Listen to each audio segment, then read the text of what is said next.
This time last year I was signing a contract for my new gaff. In late February my granddad passed away. He was like the head of the family.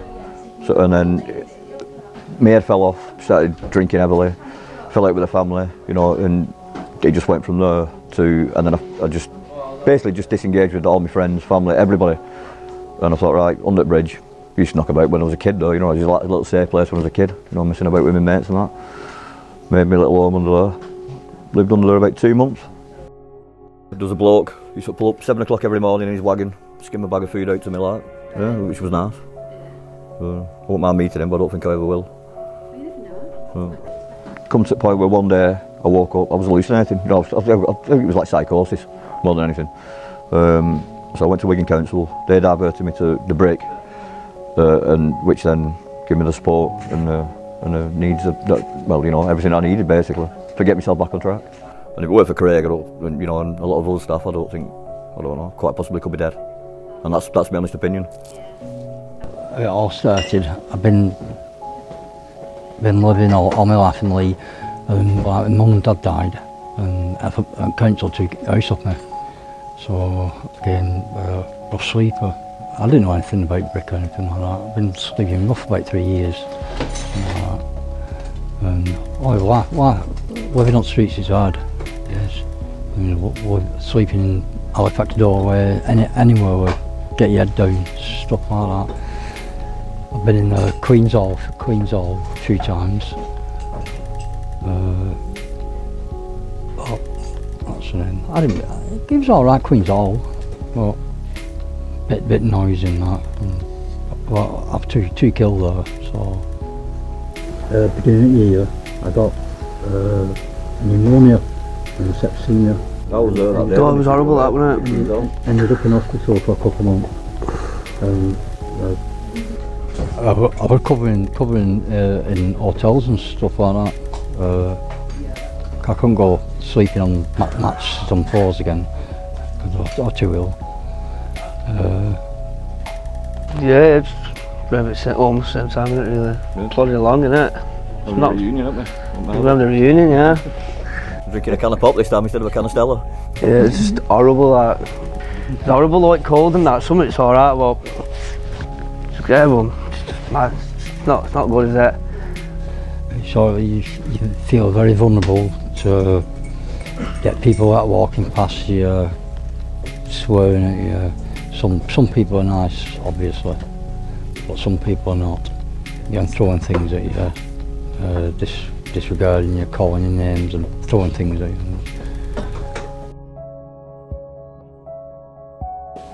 One morning I was sleeping, I heard somebody, John come play breakfast, and it was James from Brick and somebody else, and that's the first time I'd ever heard of it.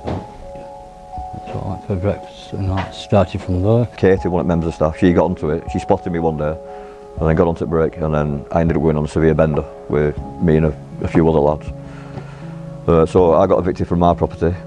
We was at another property which was run by the Society of Sport, so we both got evicted basically from thingy. So I made it back to the Brick, like really, really intoxicated.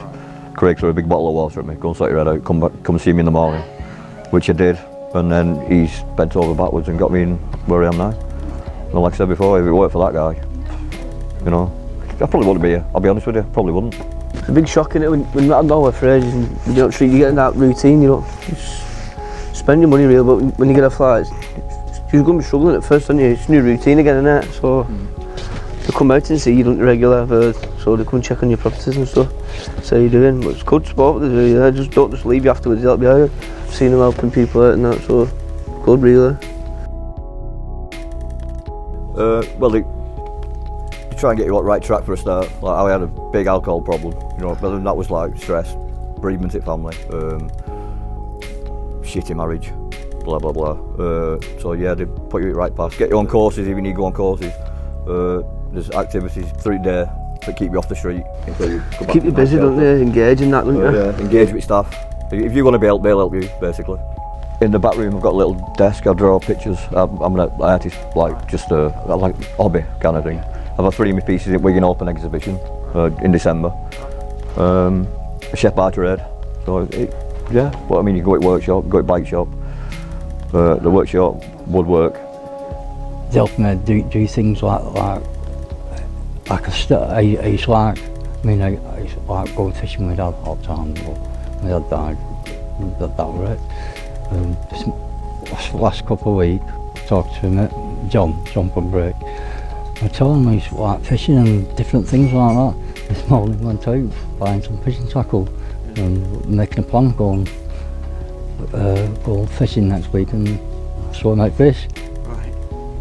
And I mean, there's some people that don't want help, it's a shame really, because it's a good setup. It is. They do good. It is good brick. They do a lot. They do. I mean, I've never even heard of them. They've been going 10 years and I've never heard of them. Oh, future's looking good. Smashed it really. January and that. Good. Future's bright. Shut up. Yeah. Doing all right.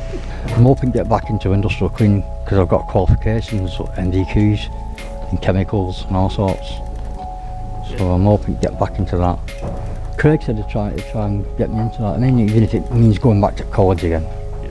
That's it. Well, I've got the job, so I mean, I've got the job now, so that's it. I'm on the up. So everything, just watch out, 'cause I'm coming back. What you won't do, if you never engaged at break, engage and gut at break. And just engage at break, you'll go far. They've helped me a lot. And I mean it. They've really helped me, especially this SIB. Brilliant.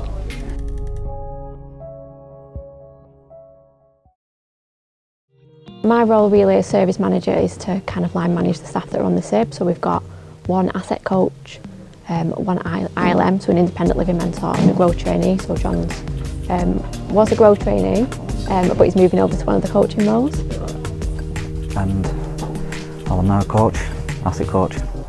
What we do as asset coaches is we take away, what would you say, it's like the traditional services, would you say? Yeah, so like the traditional support work, so the tenancy support type role, the ILM is more closer to that role, and the coaching is all about people's strengths, their aspirations for the future, whatever it is that makes that person tick, that perhaps isn't to do with the tenancy and the problems they've got, but maybe what they liked in the past, where they would like to be in the future, any of the hobbies or interests.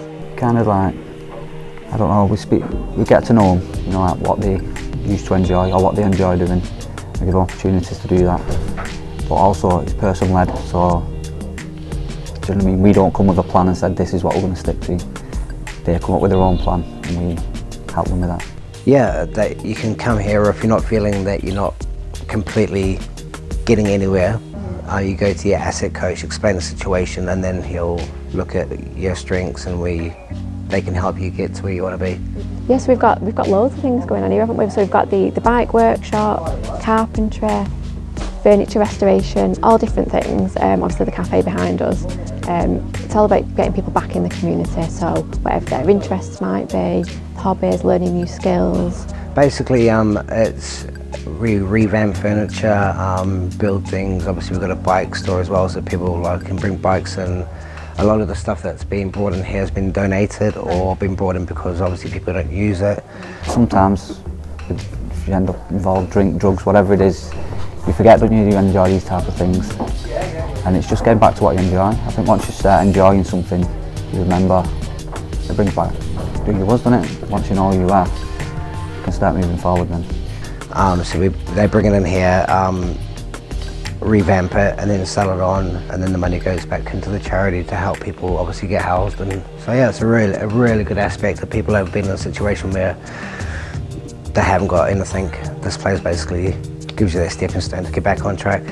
I mean, I actually built all my kids' toys for Christmas this year because I was out of work, which was horrible, but I couldn't really afford much this year, so I built. These guys have given me the opportunity to build all my kids' toys this year, so they were buzzing. They were really happy, yeah. So a lot of it is, supporting the guys in the roles. So we've got the independent living mentor who, although they're not a coaching, they really take on aspects of that coaching role, so it could be a bit of guidance around that.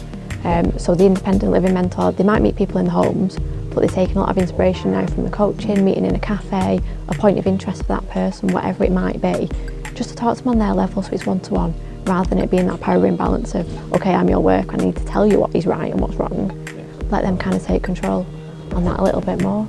I think people knowing that it's okay if they have a blip, we'll still be here for them. It doesn't impact on that relationship. Say for example with John, no matter what's happened, you're there and they feel that they can talk to the coach or the ILM or whoever it is about that without it impacting the support. So whereas in the past in a traditional role you might feel that people say, oh, this has happened, I can't go back, I can't see them for a few weeks, I can't speak about it. People knowing that they're able to do that has really helped them move forward and say, okay, do you know what, something's gone wrong, let's just try and move on. That's amazing, it saves lives and gives you a reason to live. It really does. I mean, I've got 3 beautiful kids, so I've got a reason to live, but a year and a half ago, I wasn't thinking that way. But this place literally saved my life and put me back on track. It's brilliant because it gives us the freedom to do what we know works, to trial things, and perhaps we might get things wrong, but that's okay, and just to work to that person's best interest. So rather than on focusing, probably shouldn't say it's on the target side of thing, actually putting that person first and what's right for them and being able to do that. Yeah, I'm Jason. I've been on the streets for 7 years. I've been working with Shelter, and in the last 12 months now they've got me a flat. I'm doing really well, they've supported me, the help that I've got has been amazing. Everything that they've done for me has been great. I mean, my stage in life was, this time last year I was on the streets, I was homeless, I had nothing, all I had was a rucksack. Like when the beast from the east came in, what they call the beast from the east, now some people come and got us. I think they were from Shelter, I can't even remember it was the people that come and got us. We was actually under a pile of snow, apparently, and they didn't even know that there was people under, they just come and checked under the pile of snow. There was that much snow, and I was under the snow, under the blankets, under the snow, so obviously they got me. And then they took me to Church in Oldham Road, St Cuthbert's Church. Then they had like 30 beds in there for all the lads, all the homeless lads over the winter, which was a great help for us, got us all off the streets. My head was all over the place at the time, to be honest. I was in a real dark place at the time, you know. My head was really messed up, in a really dark place, you know. Taking Class A's, anything really, just to numb the pain of being on the streets, of the life that I had. Just wanted to better myself, so obviously now Shelter had got involved. I would say they rescued me. I would say I wouldn't be here now if it wasn't for Shelter. I would say I wouldn't be here now, honestly. So I'm thinking to myself, how am I going to get out of this rut what I'm in? I'm in a rut, I need to get out of this hole what I'm in. So I thought to myself, I decided upon myself, but alright, I need to take action and start sorting my life. So I thought, right, I've got all the support now of Shelter, I've got everything there, so right, everything's on the table, take the opportunities, Jason. So I did. I've took all the opportunities and I've used the utilities and I've used it all, and I think I've used it all well. So I decided to myself, well, I got myself on 4 courses. I got myself on a CSCS card course while I was in the hotel, Health and Safety 1 and 2, and Road Traffic Management. So I've done them 4 courses, so I thought I'd get myself on the ladder a bit, you know, try and get myself out of this hole. And it's really weird, this bit, because it's dead mad this now, because where I've done the courses for 3 months, every day I was going across the road after my dinner on the grass in the summer at in these shops in Hume, in Old Trafford, and every day I was going across the road for my dinner at these shops for 3 months in the summer, sat on the grass in the dinner looking up at these flats and that, thinking to myself in my head, oh, I'd love a flat round here, one of them. And anyway, I finished my courses successfully, passed all my courses, brilliant. What was it now? I'm engaging with Shelter, I'm trying to find all the opportunities I can to get myself out of the hole, you know, helping myself as much as I possibly can. And lo and behold, he gets a phone call. And then Catherine, my Shelter worker, says to me, she mentions the name of the flats, and says, why does that ring a bell? And lo and behold, I've only just been sat there for the last 3 months on the grass looking up at the block of flats where I've been. You understand what I mean? It's mad, it's like it all fell into place, if you know what I mean. It was crazy, it was like it's meant to be.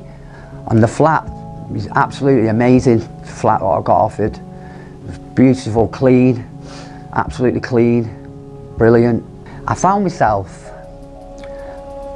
I was on the floor in my sleeping bag, set up on the floor in my living room like I was on the streets.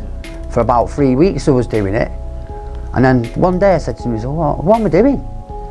I was like, I had to give me head a shake kind of thing. I thought, what am I doing? It was just out of habit. I was more comfier sat on the floor in my sleeping bag watching me telly than I was sat on the couch. It was hard to adjust. Shelter's helped me with everything. Catherine, my support worker, has done brilliant. It's been amazing what she's done for me. I can't thank the lady so much. I'm so grateful for what she's done for me. She's amazing.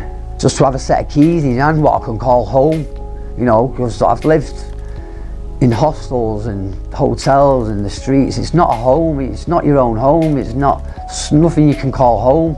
I've not had nowhere I can call home for don't know how long, you know, a stable base where I can actually, now I can accumulate things and things like that, you know. I mean, I had no clothes. I was living in one set of clothes, things like that, you know. I mean, the clothes I've got on today, the shelter have bought me, the clothes I'm wearing now today, I've come off shelter. They're amazing what shelter have done, they've helped me so much. The confidence what they gave me is amazing. I've come from there, from nothing to there. And now Catherine, my worker, now she knows what my hobbies and my interests are. And then she came up with an idea for me at Trafford Housing Trust. She said there's an opportunity there for you at Trafford Housing Trust if you're interested, and doing the upcycling furniture, recycling furniture, upcycling furniture, and that's something I love doing anyway, you know, things like that, working with my hands, so it's great.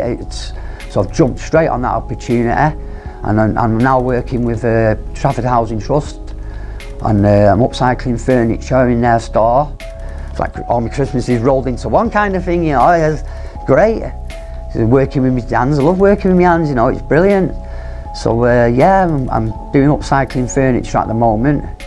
Hopefully I'm going to prove to them that I'm going to be an asset to the company, so they'll then employ me. With the support of help with Trafford Housing Trust and everybody else, I think I will be successful. So everyone that's helped me, I can't thank you enough so much. I'm so grateful for all the help that's been given to me off shelter. I can't thank you enough, thank you. I can't thank you so much. Been so helpful. I'm so grateful for what they've done.